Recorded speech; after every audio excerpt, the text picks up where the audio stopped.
Is the Secretary of Transportation, Pete Buttigieg. Welcome, Mr. Secretary. My first question for you is about Sound Transit. We've heard a lot about the cost overruns. We're worried that the project might not be completed, certainly not on time. What do you think about Sound Transit's management, and is there an ironclad federal commitment to complete the system?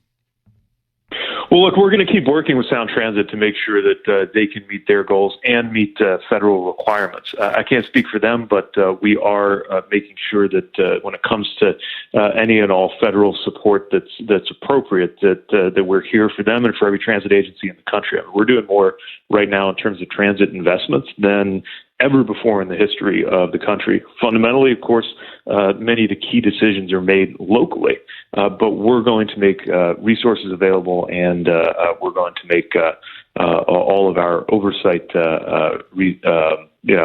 elements available to make sure that there are good outcomes here. I know how important transit is for not only for people who use it, even for people who don't use it, because it means less congestion for people who are driving. Right. I'm curious, though, does fare enforcement matter? A lot of us are wondering how the system can keep an adequate cash flow to maintain itself if there isn't real fare enforcement.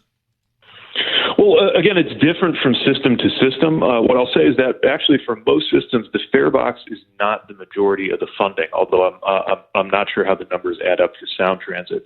A lot of different transit agencies are evaluating how to have the most efficient fare system. Some are even going with zero fare experiments, which are maybe more appropriate in some geographies than others. But obviously, if you're taking the ride and there is a fare and everybody else is paying it, you ought to pay it too. During our coverage of your visit yesterday to Issaquah and Wenatchee, our state Republican Party chair reached out and wanted to talk gas prices, saying that, it's great that you're here and, we're caring about the culverts and the movement of agriculture in Washington state. But families here are struggling to pay near $6 a gallon. So what's on the way from the Biden administration and your agency to help with that? Well, the president has been fighting all year to push oil and gas prices down. It's why you saw things like flexibility around ethanol, releasing oil from the oil reserve, and more has been authorized right now to try to take the edge off of those prices.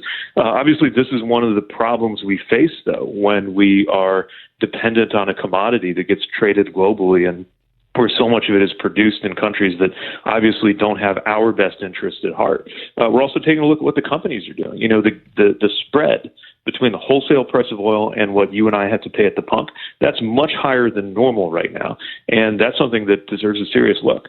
Well, it sounds like it's going to take a long time to do that. Families need relief now. So what in the immediate future will help ease those prices? Well, again, the immediate reductions in gas prices that we saw over the summer, I think, are partly the result of the president's action with things like the oil reserve. So as we look at long-term energy policy, we're also working on short-term relief. And at the same time, obviously people love to play politics with this, but I think most people understand there's not some dial in the Oval Office that you turn that sets gas prices. When an oil company is deciding how much to charge you today for a gallon of gas, they're not calling the president to ask.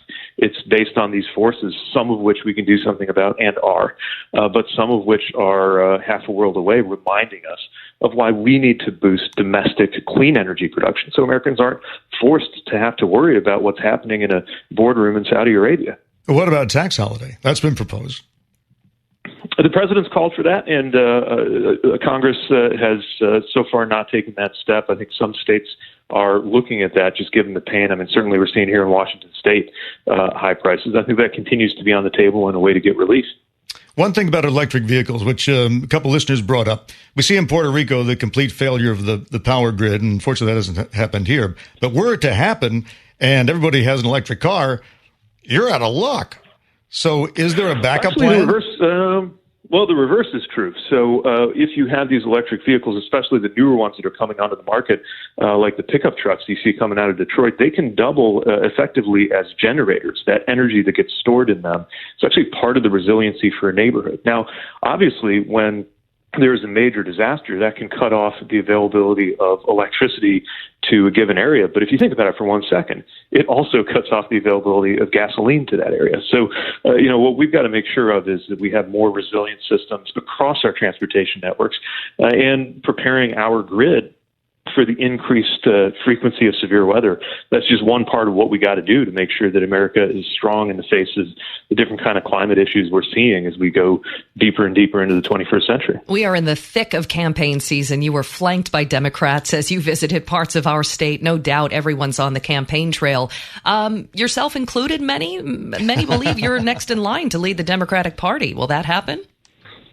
I'm focused on my day job right now. It's more than enough to keep me busy. We're doing planes, trains, and automobiles. We're doing transit. We're doing ports, ferries. We're even doing culverts here in the Pacific Northwest. Make sure that salmon fisheries are in good shape. True, but I've been hearing a lot more interviews from you lately and some pretty good sound bites that will do well in campaign ads. You have your sights set on the White House one day. Look, right now, I've got more than enough to keep me busy, and I sincerely don't know what the future is going to hold in terms of the long run. What I do know is that we got a lot to be proud of in terms of the work that we've done. If you look at this administration's policy achievements, winning the fight against big pharmaceutical companies to get Medicare the authority to negotiate drug prices, cutting Americans' costs of things like healthcare and energy retrofits, getting this infrastructure bill done that has been just extraordinary. And by the way, while I'm certainly proud of the administration and the Democratic leadership in the Senate and in the House that they've got this done, that was a bipartisan achievement. Quite a few Republicans in the Senate and even a handful of Republicans in the House crossed over to work with the president and work with House and Senate Democrats to get this bill done. And I think a lot of people would love to see more of that, actually getting stuff done across party lines. And that's something the president believes in. People laughed at him when he said that that was going to be a big part of his strategy as his administration. But so far, that strategy's paid off with, I would argue, one of the most productive periods of legislation in the post-war era. So that's a no. You're not running for president. just trying to get an answer. Secretary of Transportation Pete Buttigieg. Thank you, Secretary.